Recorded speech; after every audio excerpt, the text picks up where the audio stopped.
The mining colony of Durham 4 had always been a quiet, overlooked place, a dusty rock on the fringes of the civilized galaxy. It was the kind of place people went to disappear, to start over, to live without drawing attention. Ruth had chosen it for exactly those reasons. She had spent a decade pretending she was just another colonist, just another mother raising her daughter in peace. That illusion shattered in a single night. The slavers came without warning. They descended from the sky like carrion birds, their ships dark and silent, slipping through the colony's limited defenses with ruthless precision. No alarms blared until it was too late. By the time the first sentry sounded the alert, the invaders had already breached the outer ring, rounding up workers, children, anyone they could drag from their beds. The colony's security force, undertrained and outnumbered, fell within minutes. Ruth awoke to the distant sound of blaster fire, her instincts screaming at her before her mind fully processed the situation. She was on her feet before she knew it, grabbing the knife she kept under her cot. Emily was still asleep in the next room, oblivious to the chaos outside. For a split second, Ruth hesitated. The woman she had once been, the one whose name could silence a room, would have stormed out there and left bodies in her wake. But that woman had died years ago. This was her home now. She wasn't an executioner anymore. Then she heard Emily scream. By the time Ruth reached the door, the slavers had already taken her. A tall, armored figure was carrying the struggling girl toward an open transport bay, his heavy boots crushing the soft dirt. The moment their eyes met, something in Ruth snapped. She charged. A blaster shot hit her square in the ribs before she made it 2 steps. The pain was instant, searing. She collapsed to her knees, gasping, her vision tunneling. Through the haze, she saw Emily still fighting, kicking wildly as the slaver hauled her aboard. The last thing Ruth heard before darkness took her was the roar of engines as the slavers took to the sky. Ruth awoke to the sharp sting of a med injector against her neck. Pain flared through her ribs, then dulled as the automeds did their work. Someone was kneeling beside her. "Don't move too fast," Donovan said. His voice was rough, worn down by too many years of bad decisions. "You took a bad hit." Ruth ignored him, pushing herself upright. Her head spun, but she forced herself to focus. The colony was in ruins. Bodies lay scattered across the settlement, some still smoldering from blaster fire. Survivors were tending to the wounded, moving in a daze. Emily was gone. "I need a ship," Ruth said, her voice hoarse. Donovan let out a bitter laugh. "That's your first thought? Not even a thanks for saving my ass?" Ruth turned to face him. His expression shifted when he saw her eyes. He'd known her long enough to recognize the look, the cold, unrelenting determination that had once made her the most feared executioner in the galaxy. "They took my daughter," she said, "and I am going to get her back." For a moment, Donovan just stared at her. Then he sighed, rubbing a hand over his unshaven jaw. "I know a guy," he muttered. "But you're not gonna like it." Ruth wasn't interested in liking anything. She just needed a lead.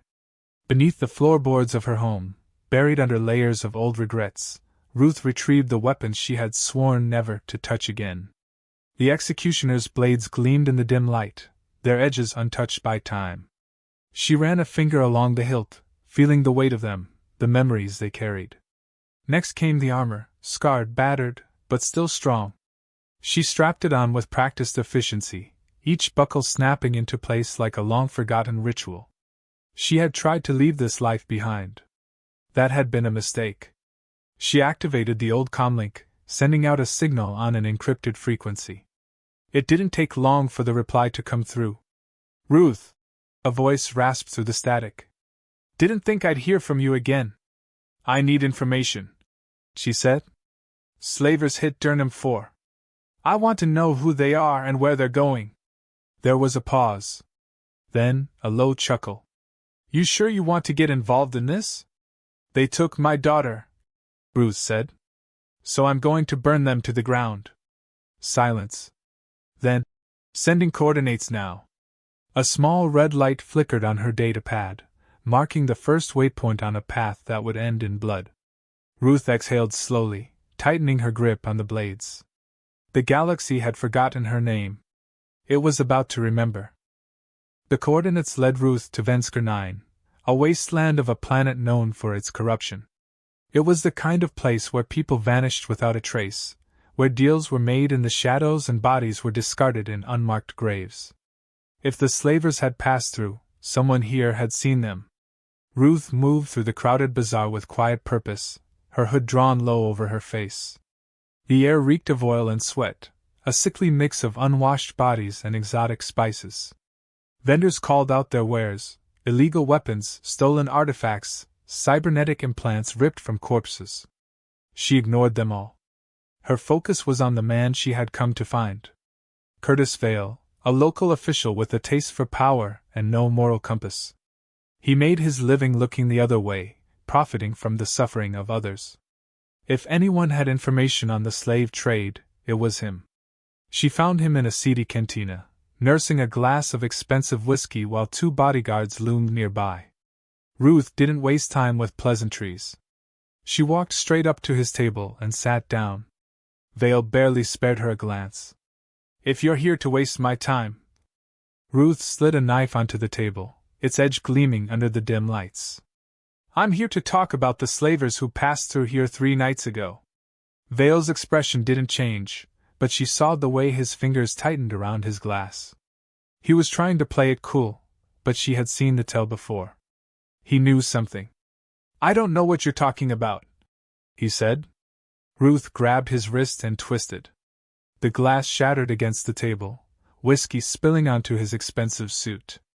Vale let out a strangled gasp, but before his guards could react, she had a second blade pressed against his throat. "Try again," she said, her voice like ice. Vale swallowed hard. Okay. A shipment came through, just like you said. They were moving fast, didn't even stop to offload their usual bribes. That's how I knew something was different." "Where were they headed?" Ruth pressed the blade just enough to draw a thin line of blood. Vale winced. "The Black Maul." Ruth's grip tightened. The Black Maul was worse than she had feared. A floating fortress in deep space, owned by the most ruthless slaver syndicate in the galaxy. Breaking into it was one thing. Getting out alive was another. She released him and stood. "If you lied to me," she said, "I'll be back." Vale clutched his wrist, breathing hard. "You don't need to come back," he muttered. "You won't survive them all." Ruth didn't respond. She was already walking away. Donovan wasn't hard to find. He was exactly where she expected, passed out in the back of a rundown bar, an empty bottle clutched in one hand. Ruth kicked his chair. "Hard," he groaned, rubbing his eyes. "Damn it, Ruth! I was having a great dream." "We're leaving," she said. Donovan sat up, frowning. "You found them?" "The Black Maul." That woke him up fast. "Hell no," he muttered. "Not doing this." Ruth crossed her arms. "You owe me. That was 20 years ago. Debt doesn't expire." He sighed, rubbing his temples. "You ever think about just walking away?" Ruth didn't answer. Donovan looked at her for a long moment, then groaned. "Fine. But if I die, I'm haunting you." She smirked. "Wouldn't be the first ghost following me around." Together, they hijacked a rusted-out pirate vessel from the spaceport. The ship wasn't much to look at, but it was fast, and right now, speed was all they needed. As they lifted off, Donovan muttered, "I can't believe I let you drag me into this." Ruth checked the coordinates. "You'll believe it soon enough." The Black Maul loomed in the distance, a monstrous construct of metal and darkness. It drifted in the void like a sleeping beast, its hull scarred from 1,000 battles. The slaver syndicate that controlled it was more than just a criminal empire. It was a plague. Ruth and Donovan moved fast, slipping into the maw under the cover of a supply shipment. The interior was a maze of dimly lit corridors, the air thick with the stench of unwashed bodies. Prisoners were packed into cells, their faces hollow with despair. Ruth clenched her fists. She couldn't save them all. But she could make sure the people responsible suffered. They found a terminal and hacked into the system, pulling up the recent arrivals. Emily's name appeared on the list. But there was something else. She hadn't been taken at random. There was a note attached to her file. Priority transport. Buyer, Silas Cain. Ruth's blood ran cold. Silas Cain was supposed to be dead. She had executed him herself. Or so she had thought. Donovan read the name over her shoulder and let out a low whistle. Well, that's bad. Ruth turned away from the screen, her jaw tight. We need to move. As they navigated deeper into the mall, one thing became clear. This wasn't just a raid. This was personal. Someone had orchestrated this to get to Ruth. And that was their mistake. Because now, they had her full attention. The Black Mall was a floating nightmare, a fortress of steel and shadow that had swallowed entire fleets without consequence. But Ruth wasn't here to fight a war, she was here for one thing. Emily. She and Donovan moved through the bowels of the station, keeping to the maintenance tunnels where the slavers rarely patrolled. The air was thick with the scent of oil and rot, the distant hum of machinery masking their footsteps. Where's the holding bay? Donovan muttered, his eyes scanning the darkened corridor ahead. Close, Ruth whispered. Stay sharp. The moment they stepped into the open hall, trouble found them. A patrol of 3 slavers rounded the corner, their boots heavy against the metal floor.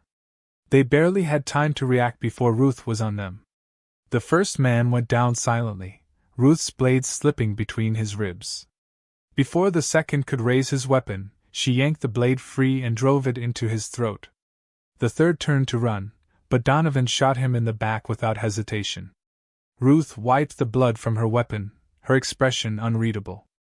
Let's go. They followed the route on the stolen data pad, weaving through corridors filled with rusting machinery and flickering lights. The deeper they went, the worse it got. Cages lined the walls, filled with captives, humans, aliens, children, all bound in shackles. Some had the vacant look of the broken. Others clutched the bars, watching Ruth with silent desperation. Donovan exhaled sharply. We can't leave them. Ruth hesitated, but only for a moment. She pulled a small explosive from her belt and attached it to the central control panel. On our way out, she said. Every lock will open. Donovan gave her a grim nod. They continued forward.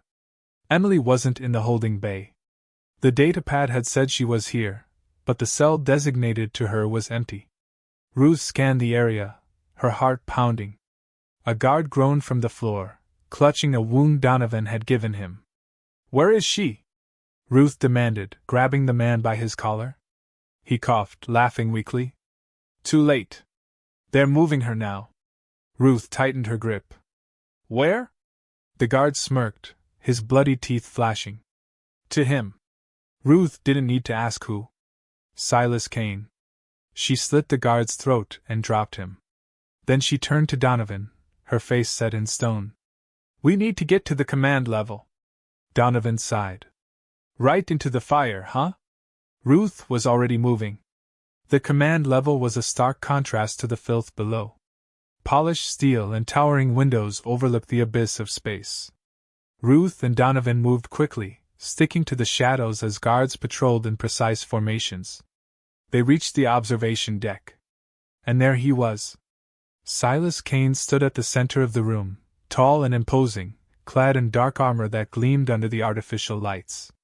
His face bore the scars of an execution that should have killed him. Emily was on her knees beside him, her wrists bound in energy cuffs.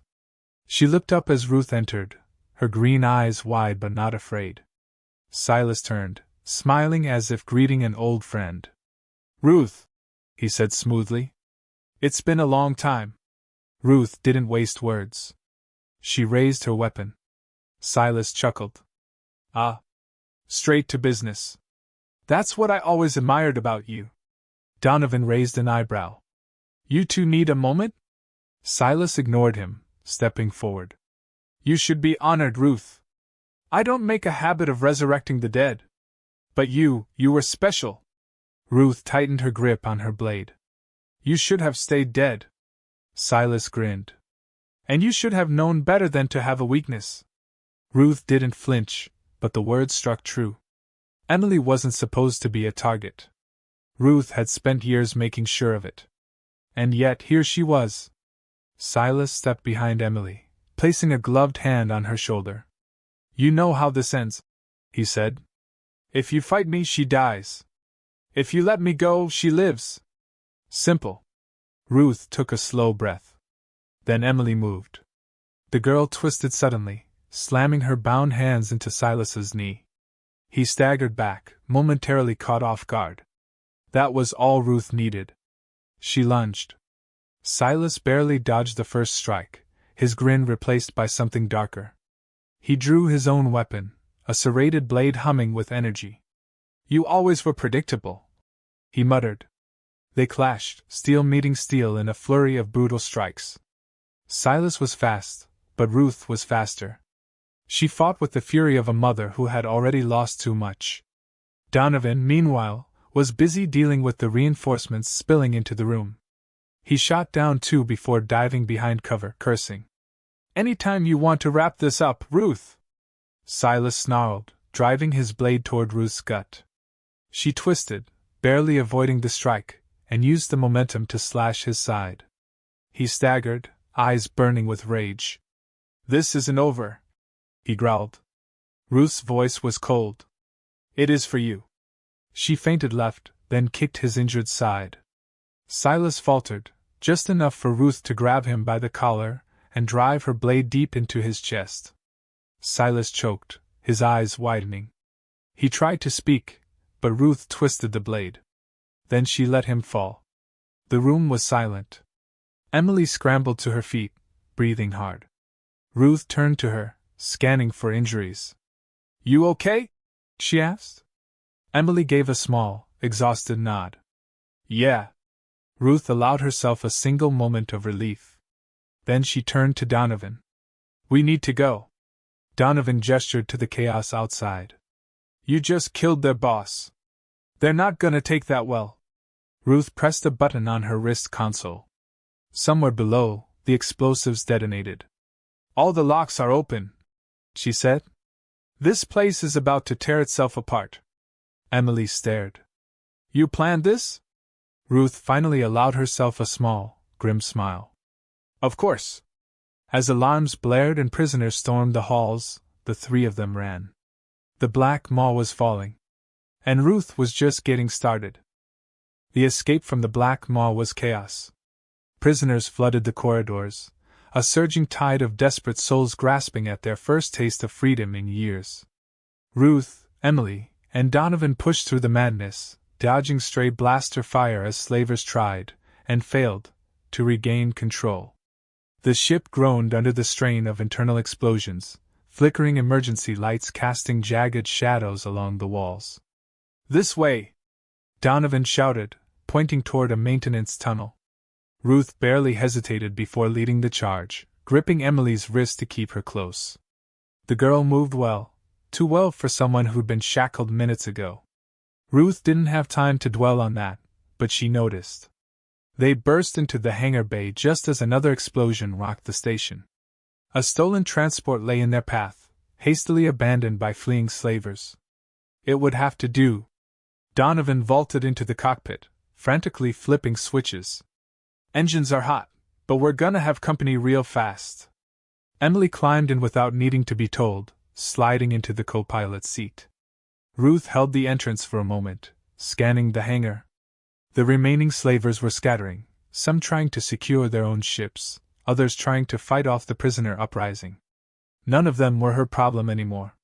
She climbed aboard and sealed the hatch.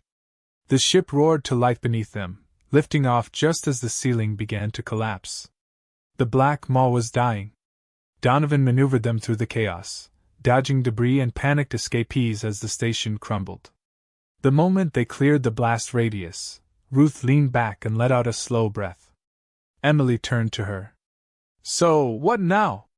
Ruth glanced at her daughter, at the bruises on her wrists, the fire in her eyes.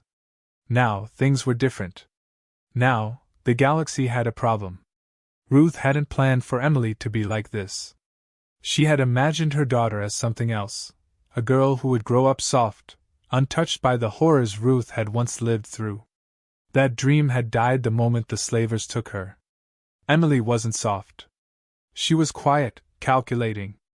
In the aftermath of the Black Maw's destruction, she sat in the ship's small mess hall, methodically disassembling a stolen blaster. Ruth watched as she studied the weapon's parts with unsettling familiarity. "Who taught you that?" Ruth asked. Emily didn't look up. "Nobody. I figured it out."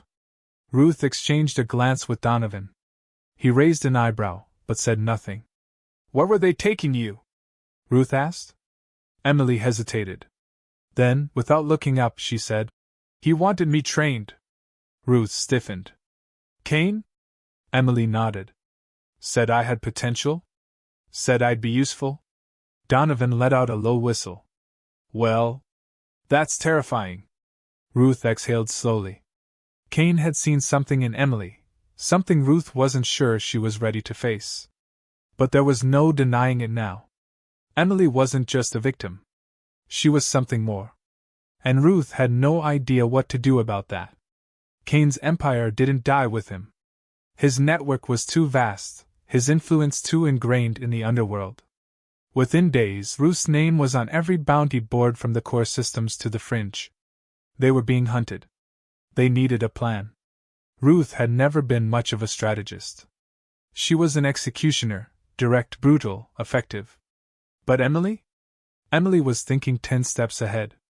"We can't just run," Emily said, standing over the ship's holotable. A flickering star map cast soft blue light over her face. "They'll chase us forever." Donovan leaned against the wall. "You're saying we take the fight to them?" Emily nodded. "We have to hit them first. Before they reorganize." Ruth watched her daughter carefully. There was no fear in her voice. No hesitation. Just certainty. Donovan let out a tired laugh. "Kid, you do know your mom was the most feared executioner in the galaxy, right?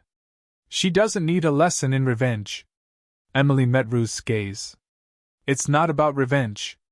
Ruth felt something tighten in her chest. Emily wasn't driven by rage, the way Ruth had been. She wasn't reckless. She was methodical. Ruth had spent years running from her past, trying to keep Emily safe from it. But Emily had seen the galaxy for what it was. And she had made her choice. They weren't just going to survive. They were going to burn Cain's empire to the ground. The first message was delivered in the dead of night. A small-time slaver, barely worth remembering, staggered into a shadowed alley on Vexfor, searching for his ship. He had been drinking, celebrating the chaos left in Cain's wake. With their leader gone, the underworld was in disarray, but to men like him, that only meant opportunity. He didn't see Ruth until it was too late. She stepped from the darkness like a ghost, her blade flashing in the neon glow of the city. Before he could run, before he could scream, she had him pinned against the grimy wall. "I'm looking for Cain's network," she said, her voice low and steady. He tried to lie. He tried to fight. Neither worked. By the time she let him crawl away, he carried a message carved into his forearm. "The executioner has returned." Across the galaxy, the whispers spread. The slavers were being hunted. It didn't take long for the first real response. A bounty appeared on Ruth's head, 5 million credits, dead or alive. Standard practice. Nothing she hadn't seen before. But then another bounty was posted. Emily's name. 15 million. Alive. Ruth stared at the screen, her blood running cold. Donovan was the first to break the silence. "Well, that's new." Emily, to her credit, didn't flinch. She studied the bounty details with the same cool detachment she had shown since the Maul. "It means they're scared." Ruth clenched her fists. "It means they're desperate. And desperate people made mistakes. They needed to strike now. Not just against the slavers, but against the people funding them. Cain's empire hadn't thrived on brute force alone, it had survived on wealth, politics, and connections. If they wanted to tear it down, they needed to cut the head off the snake. Emily was already ahead of her. She pointed to the map, where a single name glowed in red. Cyrus Wren, she said. He was Cain's broker. He knows where the real money is. Ruth nodded. Then he's next. Cyrus Wren operated out of a luxury station orbiting a dying sun. It was the kind of place where the rich and powerful gathered to sip expensive drinks and pretend they weren't monsters. Ruth walked through the grand hall with Emily beside her, both clad in elegant, stolen attire. It had been Emily's idea, disguise, deception. A different approach from Ruth's usual methods. They moved through the crowd, unnoticed. The underworld had spent years fearing the executioner in armor, blades dripping with blood. They weren't looking for a mother and daughter dressed in silk. Emily led the way, navigating the maze of elites with unsettling ease. She had memorized the layout, studied Wren's habits. Ruth followed, watching, waiting. They found him in a private lounge, surrounded by bodyguards in excess. Wren was a man who had never known real fear. Until now. Emily slid into the seat across from him, smiling politely. Mr. Wren. Wren blinked, confused. Then he saw Ruth, and his face paled. Ruth pressed a knife to his gut under the table. Don't talk. Listen. Wren swallowed hard. You have one chance, Emily said, her voice calm. Tell us where the money is. Tell us who still supports Cain's network. Or we take everything from you. Wren, for all his wealth and power, wasn't brave. He cracked faster than Ruth expected. Names spilled from his lips. Locations. Accounts. It wasn't just slavers. It was senators, warlords, corporate giants. Cain's empire had been bigger than Ruth imagined. Which meant they had more work to do. When they were done, they left Wren slumped in his chair, alive but ruined. His accounts were drained, his influence shattered. By the time anyone realized what had happened, he would be just another corpse in a gutter. Ruth and Emily walked away without looking back. They moved fast.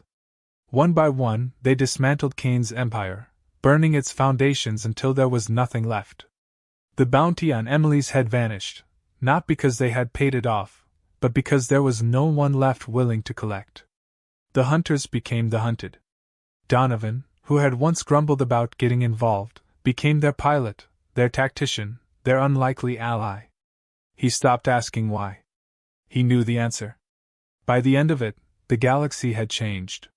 There was no more slave trade. Not because of laws. Not because of politics. Because no one was willing to take the risk anymore. Because the last time someone tried, Ruth and Emily found them. And no one ever saw them again. In the end, Ruth stood on the bridge of their stolen ship, staring out at the stars. Emily stood beside her, taller now, sharper. You ever think about stopping? Emily asked. Ruth considered the question. She thought of the people they had saved. The ones they hadn't. She thought of the way the galaxy whispered their names in fear and reverence. She thought of what Cain had tried to turn Emily into. She shook her head. Not yet. Emily smiled. Good. Somewhere, in the dark corners of space, another monster was waiting to rise. And when they did, Ruth and Emily would be there. Waiting.